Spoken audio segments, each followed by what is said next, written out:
ശബരിമല ആചാര സംരക്ഷണവുമായി ബന്ധപ്പെട്ട നാം മനസ്സിലാക്കേണ്ടുന്ന സുപ്രധാനമായ ചില കാര്യങ്ങൾ ഈ നാട്ടിലെ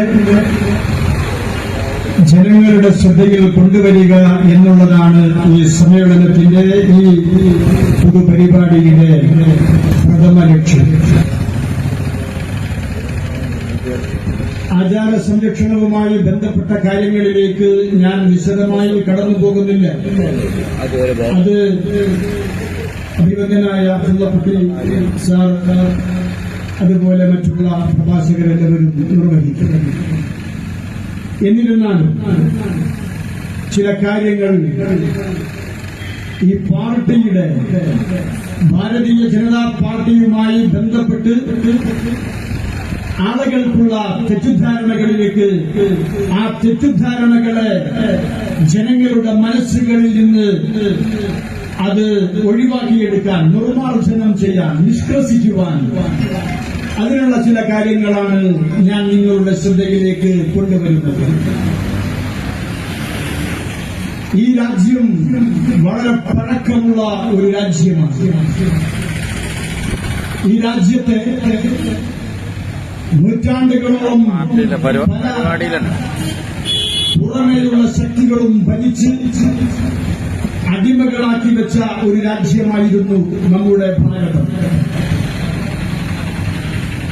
മുഗളന്മാർ, അതുപോലെ ഒരുപാട് രാജവംശങ്ങൾ, അതുപോലെ ഫ്രഞ്ചുകാർ, അതുപോലെ പോർച്ചുഗീസുകാർ, ബ്രിട്ടീഷുകാർ എല്ലാവരും നമ്മുടെ രാജ്യത്തെ അധിനിവേശിച്ചവരാണ്.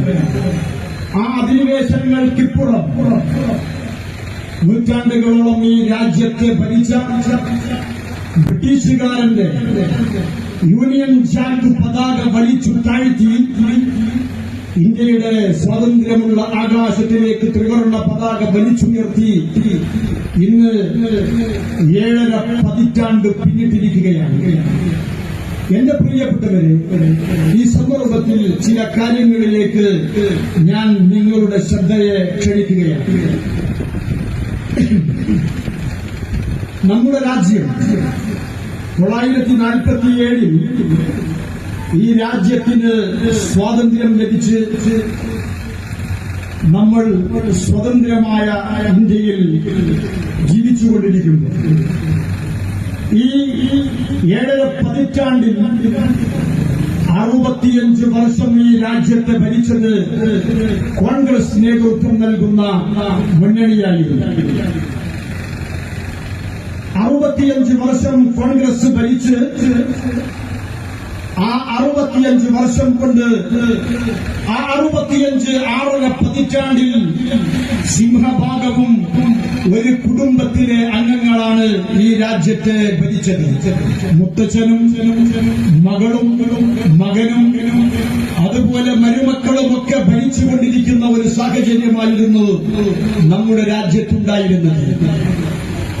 ആ 65 വർഷത്തിൽ കോൺഗ്രസ് ഈ രാജ്യത്തിന് എന്ത് സംഭാവന ചെയ്തു എന്നതും അതിനുശേഷം ശ്രീ നരേന്ദ്രമോദിയുടെ കരങ്ങളിലേക്ക് രാജ്യത്തിന്റെ ഭരണം പിടിച്ചെടുത്തതിന് ശേഷം ഈ രാജ്യത്തുണ്ടായ മാറ്റങ്ങളും വിപ്ലവങ്ങളും എന്താണെന്ന് പരിശോധിച്ചാൽ എന്റെ പ്രിയപ്പെട്ടവരെ, നാം ചിന്തിക്കേണ്ടുന്ന സുപ്രധാനമായ ചില വസ്തുതകളുണ്ട്.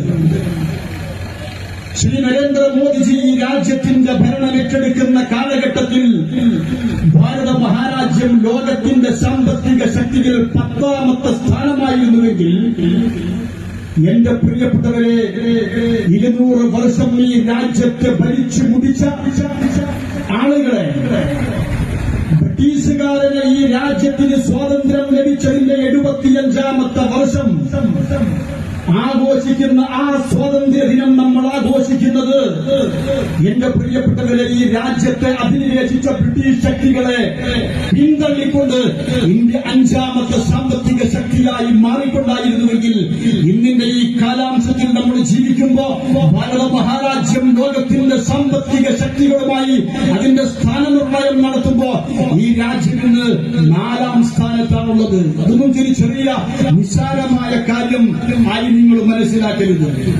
എന്റെ പ്രിയപ്പെട്ടവരെ, ബ്രിട്ടനിൽ നിന്ന് സ്വാതന്ത്ര്യം നേടിയതിന്റെ 75ാം സ്വാതന്ത്ര്യ അതിന്റെ ദിനം നമ്മൾ ആഘോഷിച്ചത് ഇത്തരുണത്തിലായിരുന്നു എന്നാണ് ഞാൻ പറഞ്ഞത്.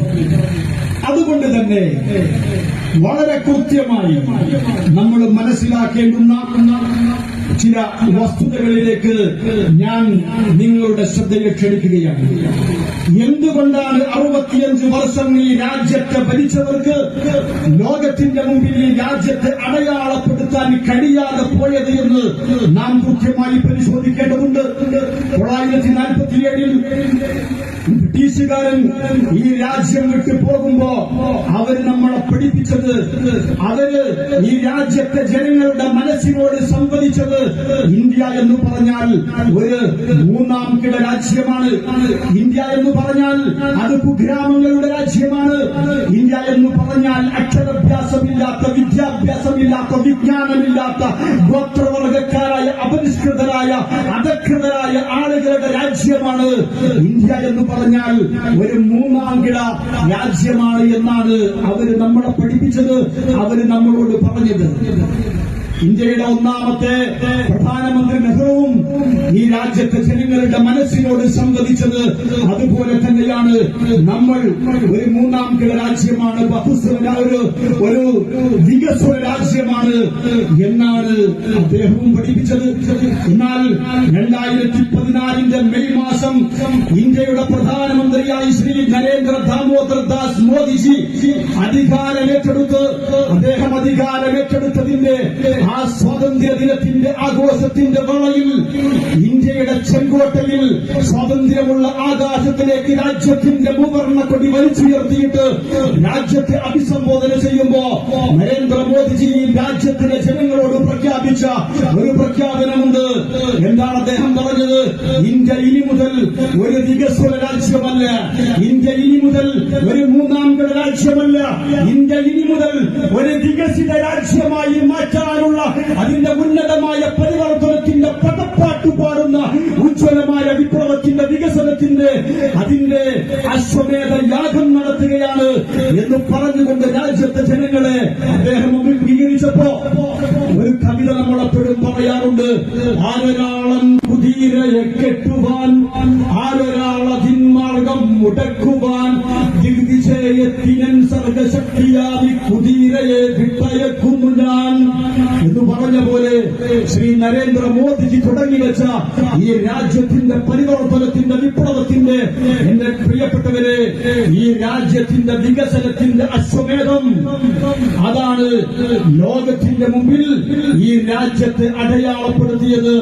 തന്റെ ഭരണ നൈപുണ്യം കൊണ്ട് ലോകത്തിന്റെ മുമ്പിൽ സകലരും അംഗീകരിക്കുന്ന ലോക നേതാവെന്ന തലത്തിലേക്ക് നരേന്ദ്രമോദിജി കടന്നു വന്നതിന് ലോകം സാക്ഷിയാണ്. ലോകം സാക്ഷിയാണ്. അദ്ദേഹത്തെ അംഗീകരിക്കുന്നത്, ബഹുമാനിക്കുന്നത്, ആദരിക്കുന്നത് ഇന്ത്യയിലെ ഏതെങ്കിലും കുറച്ചാളുകളോ ഏതെങ്കിലും മതവിഭാഗത്തിന്റെ പ്രത്യയശാസ്ത്രത്തിന്റെ ആളുകളോ അല്ല. ലോകത്തെ ദശക്കണക്കിന് രാജ്യങ്ങളാണ് ശ്രീ നരേന്ദ്രമോദിജിക്ക് അദ്ദേഹത്തിന് ആ രാജ്യത്തിന്റെ ബഹുമതിപത്രത്തിന്റെ ആദരവിന്റെ അംഗീകാരത്തിന്റെ പ്രശസ്തി പത്രം നൽകിയത്.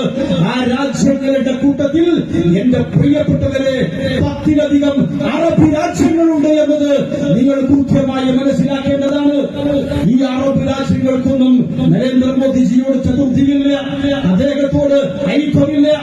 സൗദി അറേബ്യ അടക്കമുള്ള, യുണൈറ്റഡ് അറബ് എമിറേറ്റ്സ് അടക്കമുള്ള, ഖത്തർ അടക്കമുള്ള ഒരുപാട് രാജ്യങ്ങൾ രാജ്യങ്ങൾ മുസ്ലിം രാജ്യങ്ങളാണ്.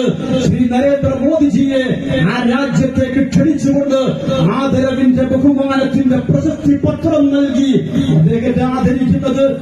എന്റെ പ്രിയപ്പെട്ടവരെ, ഈ ലോക നേതാവെന്ന് പറയുന്ന ഈ ഉജ്ജ്വലമായ അവസ്ഥയിലേക്ക് നരേന്ദ്രമോദിജി നടന്നു കയറിയത് കേവലം പ്രഖ്യാപനങ്ങളിലൂടെയല്ല, കേവലം അവകാശവാദങ്ങളിലൂടെയല്ല. നിങ്ങൾക്കറിയുമോ, നമ്മൾ ചരിത്രം മനസ്സിലാക്കേണ്ടതുണ്ട്. എന്താണ് ചരിത്രം? 1986 എന്ത് സംഭവിച്ചു? അതല്ലെങ്കിൽ 10-ാം നൂറ്റാണ്ടിൽ എന്ത് സംഭവിച്ചു? 9-ാം നൂറ്റാണ്ടിൽ എന്ത് സംഭവിച്ചു? അമേരിക്കയുടെ 1ാമത്തെ പ്രസിഡന്റ് ആരാണ് എന്ന തരത്തിലുള്ള ചരിത്രത്തിലേക്കല്ല, ചരിത്രത്തിന്റെ വായനയിലേക്കല്ല ഞാൻ നിങ്ങളുടെ ശ്രദ്ധയെ ക്ഷണിക്കുന്നത്. നാം മറന്നു പോവാത്ത ഈ തിരൂരിന്റെ, ഒഴൂരിന്റെ ഈ പരിസര പ്രദേശങ്ങളിൽ എന്റെ ശബ്ദം ശ്രമിക്കുന്ന ജനാധിപത്യ വിശ്വാസികളോടാണ് ഞാൻ സംസാരിക്കുന്നത്, ഞാൻ സംവദിക്കുന്നത്.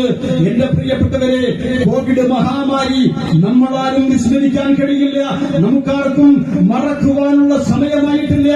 കോവിഡ് മഹാമാരി ലോകത്ത് പൊട്ടിപ്പുറപ്പെട്ടപ്പോ, ഈ പറയുന്ന കോവിഡിന്റെ പ്രയാസം കൊണ്ട് ലോകം പ്രയാസപ്പെട്ടപ്പോ നമ്മളെന്താ കണ്ടത്? ആ സന്ദർഭത്തിൽ 2019 കോവിഡ് കാലഘട്ടത്തിൽ എന്റെ പ്രിയപ്പെട്ടവരെ, ലോകത്താകമാനം കോടിക്കണക്കിന് ആളുകൾ ഈ മഹാമാരിയിൽ മരിച്ചു വീണത്. കോവിഡ് കൊണ്ട് ലോകത്തേറ്റവും കൂടുതൽ അതിന്റെ കെടുതി സംഭവിക്കുക, ദുരന്തം സംഭവിക്കുക ഇന്ത്യയിലായിരിക്കുമെന്ന് പടിഞ്ഞാറൻ രാജ്യങ്ങൾ മുഴുവനും പരിഹസിച്ചപ്പോ, അവര് മുഴുവനും ആക്ഷേപമുന്നയിച്ചപ്പോ, അവര് പരിഹാസത്തിന്റെ പ്രഖ്യാപനങ്ങൾ നടത്തിയപ്പോ അവര് പറഞ്ഞു ഇന്ത്യയിൽ കോടിക്കണക്കിന് ആളുകൾ കോവിഡ് ബാധിച്ചു മരിക്കും. WHO, വേൾഡ് ഹെൽത്ത് ഓർഗനൈസേഷൻ അവര് പ്രമേയം അവതരിപ്പിച്ചു. ലോകത്തേറ്റവും കൂടുതൽ ആളുകൾ കോവിഡ് കാരണം മരിച്ചു വീഴുക ഇന്ത്യയിലായിരിക്കുമെന്ന്.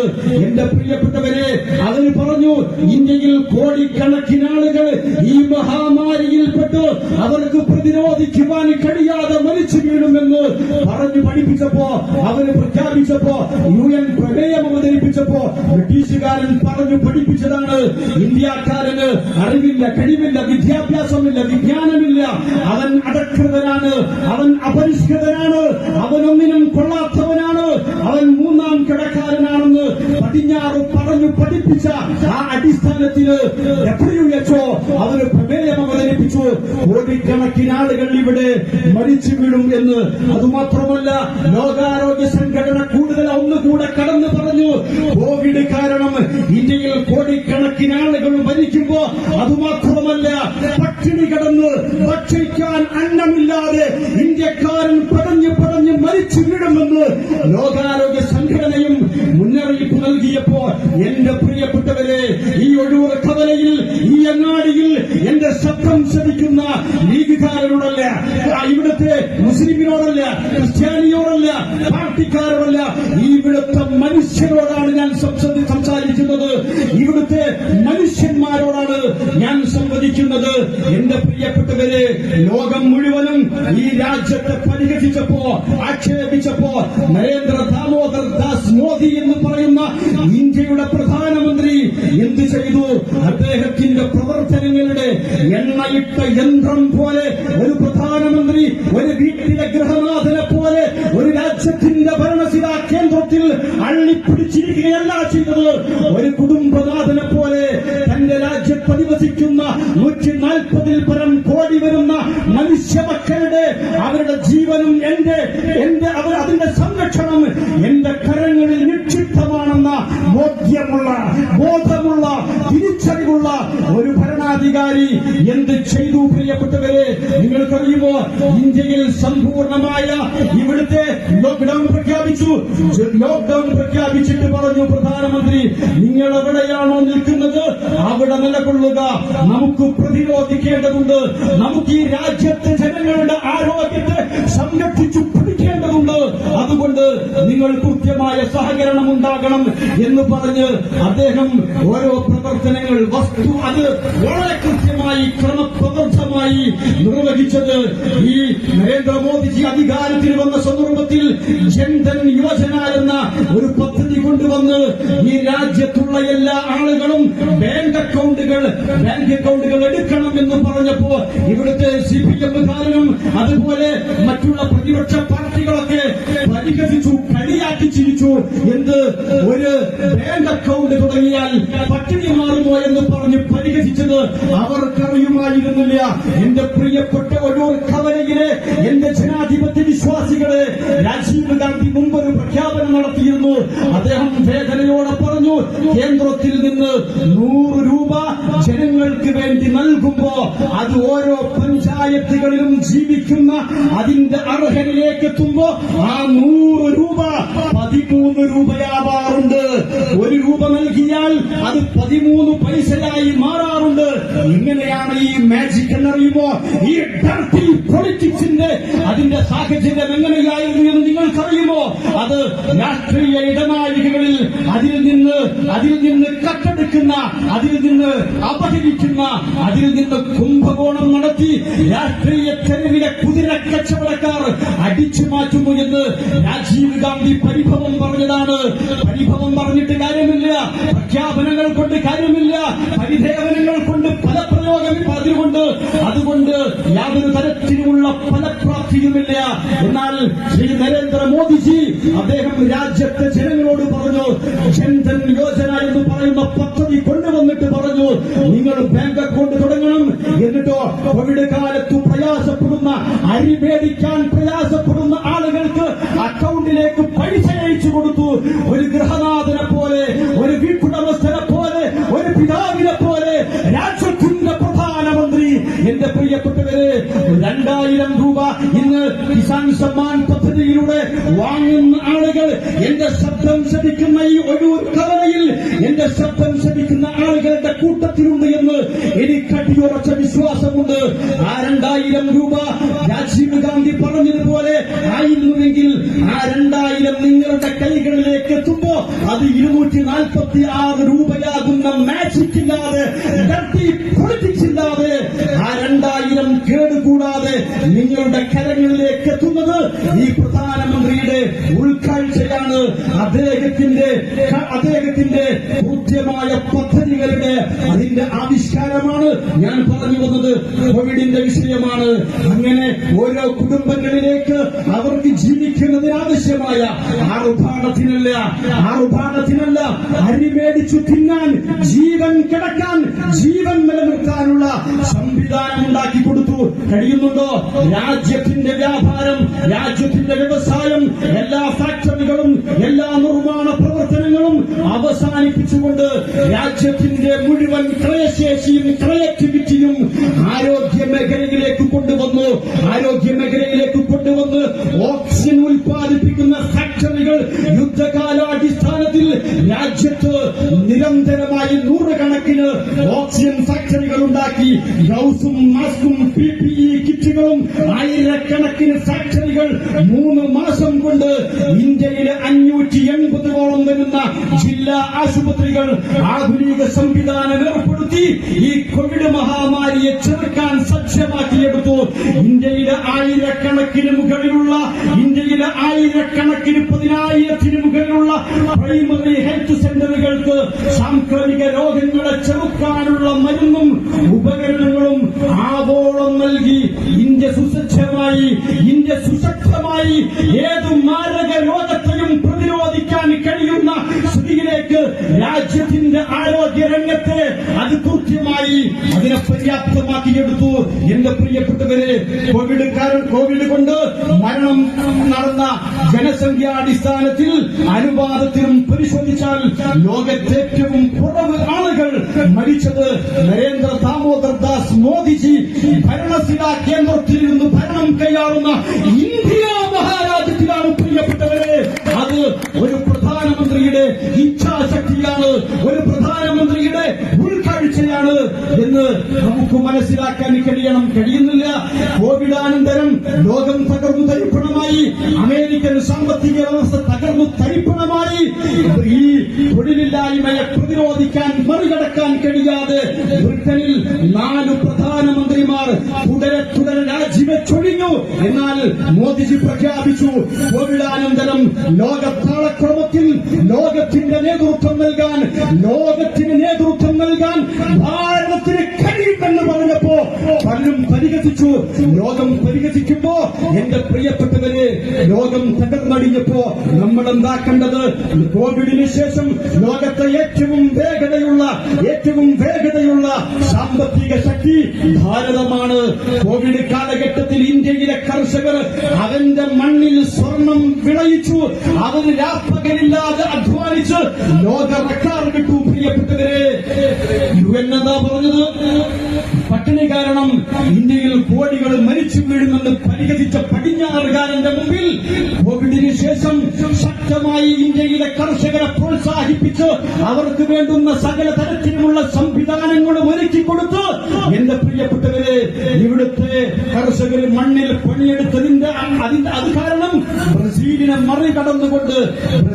മറികടന്നുകൊണ്ട് ഈ രാജ്യം ഭക്ഷ്യസുരക്ഷാ രാജ്യമായി എന്ന് മാത്രമല്ല, വർഷങ്ങൾക്കുള്ള ഭക്ഷ്യസുരക്ഷ നമ്മൾക്കുണ്ടായി എന്ന് മാത്രമല്ല, ലോകത്തിന്റെ വിവിധങ്ങളായ രാജ്യങ്ങളിലേക്ക് ഭക്ഷ്യധാന്യങ്ങൾ കയറ്റി അയക്കാൻ കഴിയുന്ന അവസ്ഥയിലേക്ക് ഈ രാജ്യം മാറ്റിപ്പെടുന്നത് ഒരു പ്രധാനമന്ത്രിയുടെ ഇച്ഛാശക്തിയാണ്.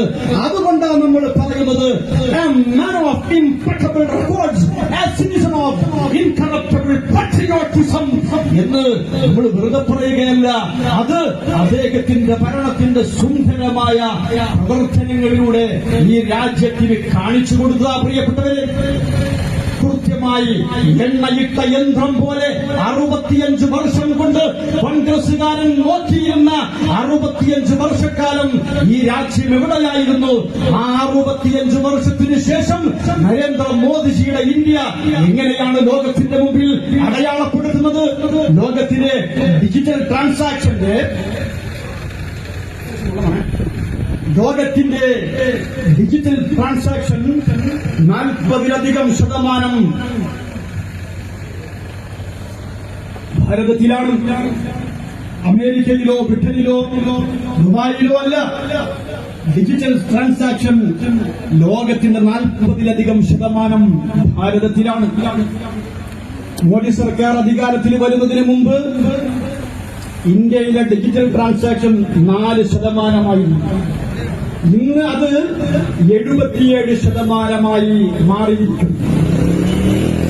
എല്ലായിടത്തും തെരുവോരങ്ങളിൽ കച്ചവടം ചെയ്യുന്ന ആളുകൾ, തെരുവ് കച്ചവടക്കാർ എല്ലാവരും ഡിജിറ്റലായിട്ട് രാജ്യത്തിന്റെ GDPയിലേക്ക് അവരവരുടെ അക്കൗണ്ടുകളായിട്ട് രാജ്യ പുരോഗതിക്കായി സംഭാവന ചെയ്യുന്ന അവസ്ഥയിലേക്ക് രാജ്യത്തെ മാറ്റിയെടുത്തു.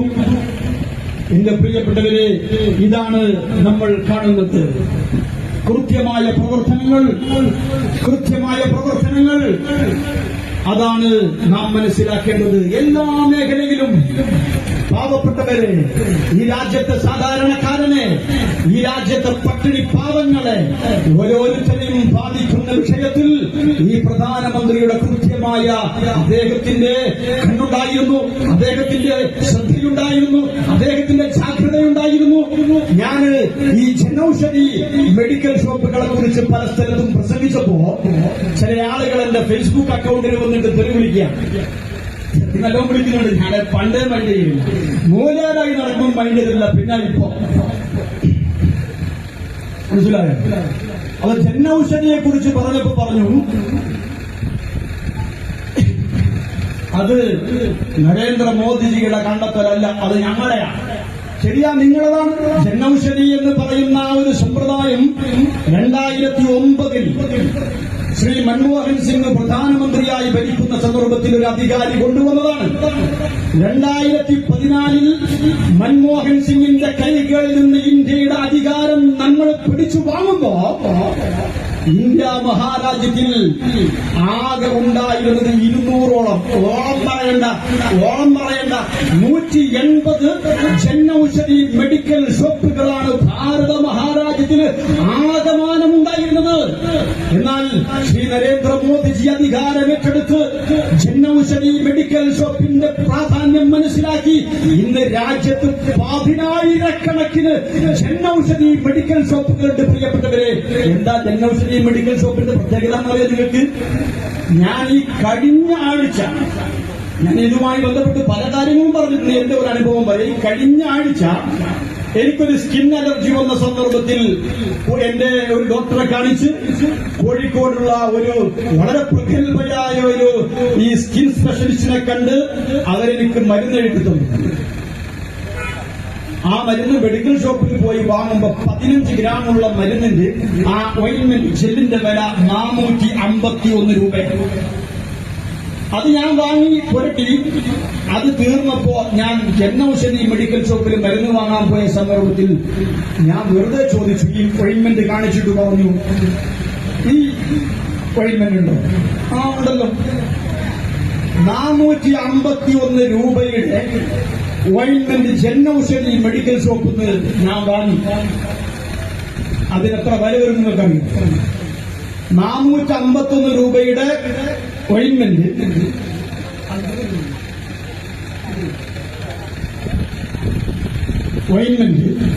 ജനൌഷധി മെഡിക്കൽ ഷോപ്പിൽ കൊടുക്കുന്നത് എന്റെ പ്രിയപ്പെട്ടവരെ 25 രൂപക്കാണ്. ഞാനിത് വെറുതെ പറയല്ല, 25 രൂപ. അത് ഒരു മരുന്നിന്റെ മാത്രം കാര്യമല്ല. ഈ രാജ്യത്തുള്ള കോടാനുകോടി വരുന്ന പട്ടിണി പാവങ്ങളായ ആളുകൾ അവര് സാമ്പത്തികമായി പരാധീനത അനുഭവിക്കുന്നവരാണ്, പ്രയാസം അനുഭവിക്കുന്നവരാണ്, നിത്യവൃത്തിക്ക് വേണ്ടി പ്രയാസപ്പെടുന്നവരാണ്. ആ ആളുകൾക്ക് അവർക്ക് രോഗം വന്നാൽ ചികിത്സിക്കാൻ കഴിയാത്ത സാഹചര്യമായിരുന്നു ഇവിടെ ഉണ്ടായിരുന്നത്. ആ ജനൌഷധി മെഡിക്കൽ ഷോപ്പുകൾ 10,000-കണക്കിന് ഔട്ട്ലെറ്റുകൾ ഈ രാജ്യത്ത് തുറന്നു വെച്ചത് അത് RSSകാരനും BJPക്കാരനും പോയി മരുന്ന് വാങ്ങാനല്ല. അവിടെ നിങ്ങൾ ചൊല്ലുമ്പോൾ നിങ്ങൾ ഹിന്ദുവാണോ മുസ്ലിമാണോ ക്രിസ്ത്യാനിയാണോ ഒന്നും ചോദിക്കില്ല. നിങ്ങൾക്ക് അസുഖമുണ്ടെങ്കിൽ പ്രയാസമുണ്ടെങ്കിൽ നിങ്ങൾക്ക് ആ പ്രിസ്ക്രിപ്ഷൻ കാണിച്ചു കൊടുത്താൽ നിങ്ങൾക്ക് അവിടെ വെച്ച് മരുന്ന് ലഭിക്കും. അങ്ങനെ എല്ലാ മേഖലയിലും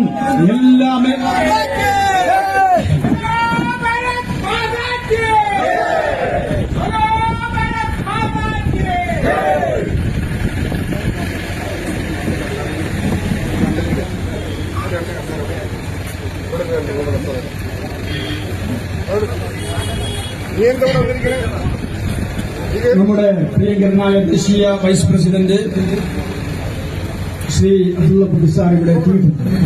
അപ്പൊ ഞാൻ പറഞ്ഞു വന്നത് എല്ലാ മേഖലയിലും കൃത്യമായ വികസന പ്രവർത്തനങ്ങൾ. എന്റെ പ്രിയപ്പെട്ടവരെ, അങ്ങനെ ഓരോരോ പദ്ധതികളെ കുറിച്ച് വിശദീകരിക്കാൻ സമയമില്ല. മുദ്രാ ലോണിനെ കുറിച്ച് പറയാതിരിക്കാൻ പറ്റില്ല. ഇവിടെ അധ്വാനിക്കുവാൻ, ബിസിനസ് ചെയ്യാൻ, അതിന് കച്ചവടം ചെയ്യാൻ താല്പര്യമുള്ള ആളുകൾക്ക് മുദ്രാ ലോണിന് അപേക്ഷിക്കുമ്പോ അതിന്റെ കോളത്തിൽ ജാതിയോ മതമോ വർഗമോ വർണ്ണമോ ഒന്നും ചോദിക്കുന്നില്ല. പ്രിയപ്പെട്ടവരെ, രാജ്യത്തെ പൗരന്മാരുടെ ജീവിത നിലവാരം മെച്ചപ്പെടുത്താൻ, രാജ്യം കെട്ടിപ്പടുക്കാൻ നരേന്ദ്രമോദിജിയുടെ സ്വപ്നം അതാണ്. മുദ്രാ ലോണിലൂടെ അങ്ങനെ ഒരുപാട് പ്രവർത്തനങ്ങളിലൂടെ ഈ രാജ്യത്തിന് നമ്മൾ കണ്ടുകൊണ്ടിരിക്കുന്നത്. പ്രിയപ്പെട്ടവരെ, റോഡ് നിർമ്മാണം നമ്മളുടെ ആയുസ്സിനിടയിൽ ഇന്ന് ഈ രാജ്യത്ത് നടന്നുകൊണ്ടിരിക്കുന്ന വികസന പ്രവർത്തനത്തിന്റെ 1000 അംശത്തിലൊന്നെങ്കിലും ഏതെങ്കിലും കാലഘട്ടത്തിൽ നമ്മൾ കണ്ടിട്ടുണ്ടോ? ഇന്ന് നാഷണൽ ഹൈവേകൾ ഈ രാജ്യത്ത് ദ്രുതഗതിയിൽ ഓരോ ദിവസവും റെക്കോർഡ് കിലോമീറ്ററുകൾ എന്റെ പ്രിയപ്പെട്ടവരെ ഈ രാജ്യത്ത് നിരന്തരമായി പ്രവർത്തനത്തിലാണ്, വികസന പ്രവർത്തനത്തിലാണ്. എന്റെ പ്രിയപ്പെട്ടവരെ, ഞാൻ എന്റെ സംസാരം കുറച്ച് അവസാനിപ്പിക്കുന്നതാണ്. നമ്മുടെ ഉദ്ഘാടകന്റെ പരിപാടി കഴിഞ്ഞ് കുറച്ച് സമയം സംസാരിക്കും.